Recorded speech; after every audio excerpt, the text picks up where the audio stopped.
Now, your local weather with the KX Storm Team.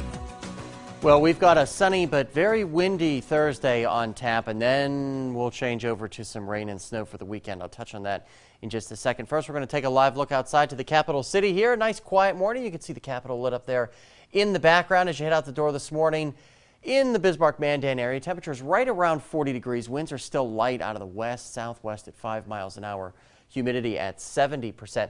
Meanwhile, in the Magic City, also a quiet morning so far. You're at 46 degrees, but you can see those winds already on the increase out of the northwest at 18 miles an hour with that humidity at 34%. And that number is important, which we'll touch on here in a second.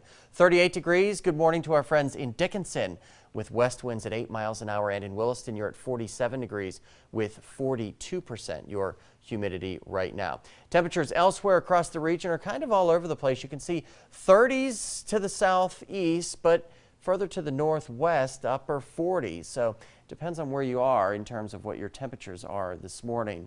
Winds are also light in some places, but picking up as that front moves closer to the area. You can see winds already out of the northwest in Williston at 23 miles an hour, 15 miles an hour in Stanley, and 13 miles an hour in Minot. Because of the dry and windy conditions today, National Weather Service issuing a red flag warning for the entire state. Also north of Lake Sakakawea, you're under a wind advisory. That goes into effect at noon and will last through 7 o'clock tonight, where those wind gusts can be in excess of 50 miles an hour. Here's a satellite and radar picture. A lot of false returns here on your screen. A lot of this not reaching the ground.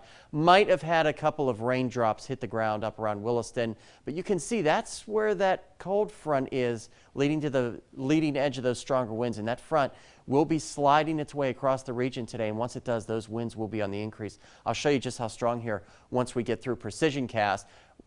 Precipitation and moisture will be on the increase early in the day on Saturday, and that rain will change over to a mix of rain and snow, and maybe for a short time just plain snow before transitioning back to rain. Then we'll get a break Saturday, and another slug of moisture will roll through here on Sunday before getting out of here for your Monday. Here's a look at those wind gusts. They won't be too bad right now, but as we go through the day, you can see they really pick up once we get around the lunch hour. 35 to 40 mile an hour wind gusts around the capital city, even higher than that around the Minot area, and those winds stay this way for a good part of the day before finally dying off as you're heading off to bed. So your forecast today for the capital city will get up to right around 60 degrees with those very windy conditions, winds gusting to 40 miles an hour. Meanwhile, in the Magic City, 57 degrees with those gusty winds to 45 miles an hour.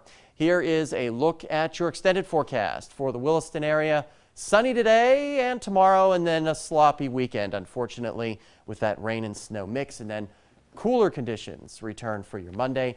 And in the Dickinson area, pretty much the same thing. Might have a chance for a late day sprinkle on Friday before that rain snow mix rolls back in for your weekend. Cold temperature as you head back to work Monday in Dickinson, a high of just 42 degrees. So probably spend most of the day in the 30s there. I don't know. Do you think, am I allowed to complain about the 40s now at this stage in the game, or? Yes. Whether you're allowed or not, okay. Tim. I'm sure I will. I have a feeling. Yeah, I'm sure I will. Okay, thank you. All right, Robert. thanks, Robert. Plenty of stories coming up on Good Day Dakota, including your top medical headlines. Yeah, find out just how costly the opioid crisis has been and how it's affecting young people. That's coming up next.